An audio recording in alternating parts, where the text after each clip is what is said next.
Buenos días a todos. Daniel Samper Pisano, breve historia de este puto mundo. La tremenda biografía de la Tierra contada con humor y complejidad. Capítulo 5. La Roma antigua. Y dice así.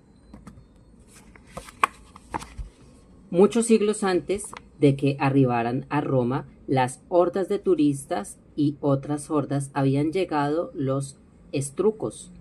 Poco aportaron los estrucos a lo que hoy es Italia. Para no hablar del lamentablemente aporte de los turistas, comencemos por decir que daban a su rey el título de Lucomón, que más parece el nombre de una fruta o un insulto. Por ahí dejaron algo de alfarería, algo de navegación y mucho de ciencias ocultas. Los estrucos pretendían adivinar el futuro, es decir, la voluntad de los dioses, en cualquier objeto o signo exterior. Por ejemplo, orientaban su vida a partir de la observación de las tripas de animales, porque sostenían que un hígado, unos riñones o un bofe les permitían desentrañar, nunca mejor dicho, el porvenir. También interpretaban supuestos mandatos divinos en los truenos, los relámpagos, el vuelo de las aves e incluso, juro que es verdad, la manera como las gallinas picoteaban los granos de comida. A esta idiotez la llamaron mantica, y lo lamentable es que en ella creen todavía millones de personas en el planeta. Los que examinan la bola de cristal, los que leen el tarot, los que siguen el horóscopo, los que hurgan con ansias los restos de chocolate en la taza, los que revuelven saoríes, las huellas de cenizas en el tabaco, los que interpretan los sueños, los que creen en los boletines de prensa oficiales. Mejor influencia que los estrucos ejercieron los griegos sobre los italianos primitivos, en quienes infundieron su religión, sus artes y sus mitos. La pobreza latina en estas materias condujo a que Roma copiara a los atenienses y se convirtiera en intermediaria de la cultura griega, por lo cual no solo cierta lucha gimnástica se llama greco-romana, sino también la civilización que fundó al mundo occidental. Tal vez aproximaron a Roma y Atenas a sus propios terribles defectos. Los griegos eran políticos esenciales y los romanos, abogados natos. Una mezcla peligrosísima, como se ha demostrado después en una totalidad de este puto mundo. Uno de los mitos griegos incluye al Lacio, sede de Roma, y los latinos, como capítulo de la guerra de Troya, que relataba Homero. La trama es un poco complicada, porque incluía la huida de Eneas, héroe de la epopeya, hasta llegar a predios del rey latino, donde el aventurero griego se mete en nuevos líos hasta que dos hermanos, Numitor y Amulio, o bien Rómulo y Remo, fundan Roma. Chiquitos pero matones. Roma, allí queríamos llegar, Eneas y yo, y la fundación ocurre en el año 753 a.C., fecha bastante lejana de aquella en que se libró la guerra de Troya, 1080 a.C. Pero sucede que los antiguos no sabían calcular con certeza sus almanaques, porque ignoraban cuándo nacería Jesucristo, momento en el cual dio vuelta a la numeración.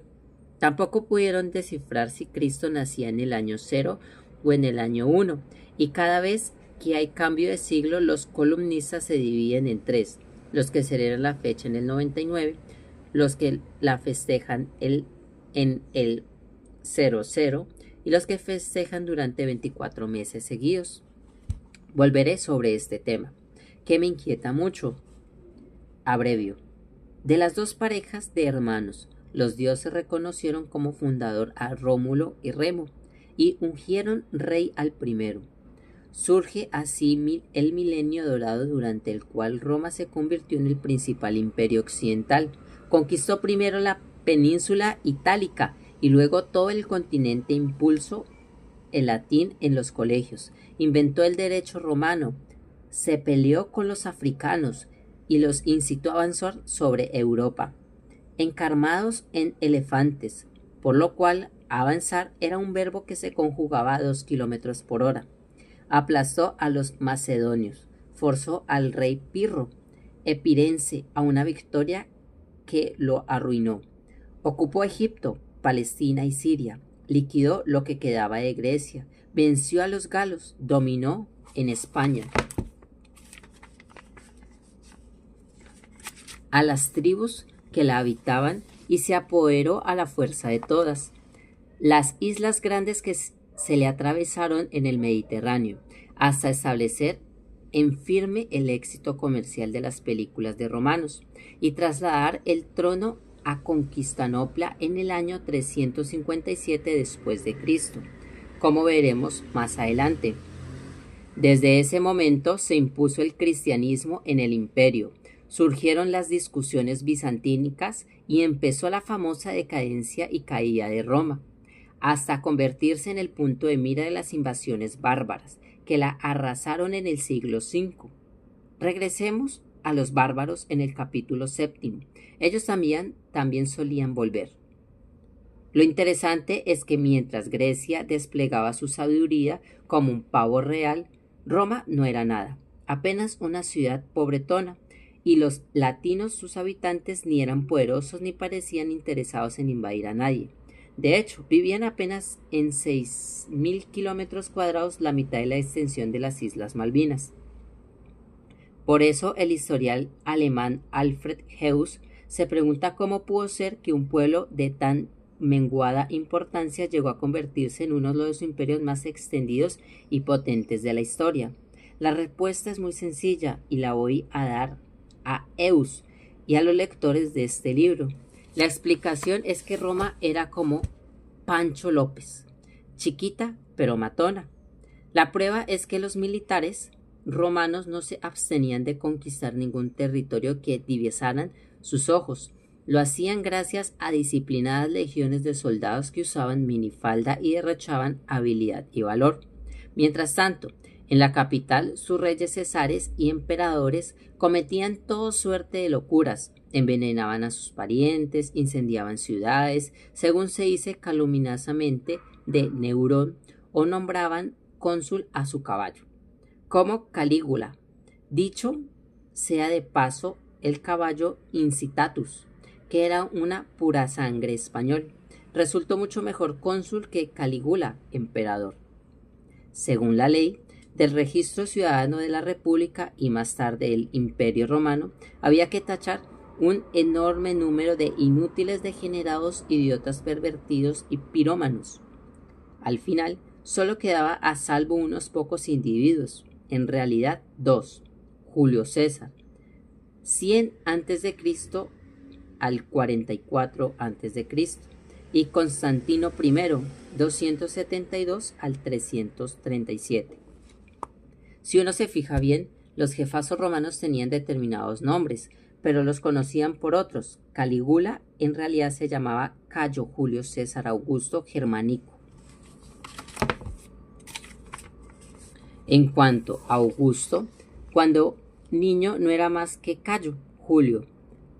Resulta curioso observar que lo mismo se acontece con los líderes soviéticos. Lenin tenía nombre Vladimir Ilyich Ulyanov y Lev Davidovich Bronstein fue conocido como Leo Trotsky, que significa una extraña coincidencia. Los historiadores están divididos. Unos sostienen que los líderes romanos eran comunistas y otros afirman que Lenin y Trotsky eran romanos. Julio César conquista en minifalda. Pero vamos a Julio César, que nació exactamente un siglo antes de Cristo y murió de 56 años. Fue un gobernante poderoso y exitoso, atributos que debe sobre todo a 2 circunstancias. Primera, pertenecer a familias poderosas. Segunda, haber comprendido campañas militares con éxito. En efecto, ingresó a la política gracias a la influencia de su tío Cayo Mario y heredó el pontificado de otro tío. Cayó Aurelio Cota, con un pie en la política que le permitió alcanzar la magistratura, puso el otro pie en la religión donde llegó a ser flam dialis, cargo que hoy no existe, y por eso y por viejos problemas con el latín clásico. No me detengo en él. Finalmente, asentó con firmeza un tercer pie en el terreno militar, convertido en pretor, edil, cónsul, tribunino, cuestor y otras cuestiones. Visitó muchas de las comarcas que Roma había conquistado como Hispania y conquistó las que no había podido visitar. Su mayor victoria fue la reafirmación del Imperio Romano en las Galias, actual Francia y alrededores, y la exploración y control de Britania y Germania, puntos atrasados y paupérrimos de Europa que luego llegaron a ser las influyentes Gran Bretaña y Alemania. Esto demuestra que es un error despreciar a los menesteros porque en cualquier momento, 2000 años después, por ejemplo, pueden darse la sorpresa. Gracias a sus conquistas y su habilidad como jurista, Julio César se convirtió en el hombre público más importante de su tiempo, no sin antes vencer también a algunos de sus coterráneos que le temían, lo envidiaban o ambas cosas al tiempo. De su vida sexual se decía que era el marido de todas las mujeres y la mujer de todos los maridos. Que cansancio cualquiera de las dos situaciones, también se pensaba que era un genio en todos los territorios del saber. El célebre historiador italiano Guillermo Ferrero, que escribió 5 volúmenes, sobre la grandeza y decadencia de Roma, asegura que en nuestros días Julio César podría haber sido una gran industria en Estados Unidos, un gran minero en el África meridional o un gran sabio, un gran escritor en Europa. Y agregó yo, un gran teólogo en el Vaticano, pues fue autor de un estudio religioso y un gramático en Colombia, pues escribió un tratado sobre esta ciencia y un gran astrónomo en el Monte Palomar, pues tenía teorías propias sobre las estrellas y los planetas. Era, como se ve, una mezcla de Winston Churchill, Isaac Asimov y Pelé. Solo que Pelé juega fútbol, toca guitarra, canta y aconseja cómo vencer la disfunción eréctil. ¿Y cayó Julio César Augusto Germánico? No. Las épocas de prosperidad que trajo su gobierno provocaron, como suele ocurrir, una corrupción desaforada. Abundaban los nuevos ricos y los derrochadores, pululaban los usureros y los banqueros y florecían los aduladores y lameculos. Tampoco faltan los enemigos, un grupo de los cuales acabó con su vida en marzo del año 44 a.C.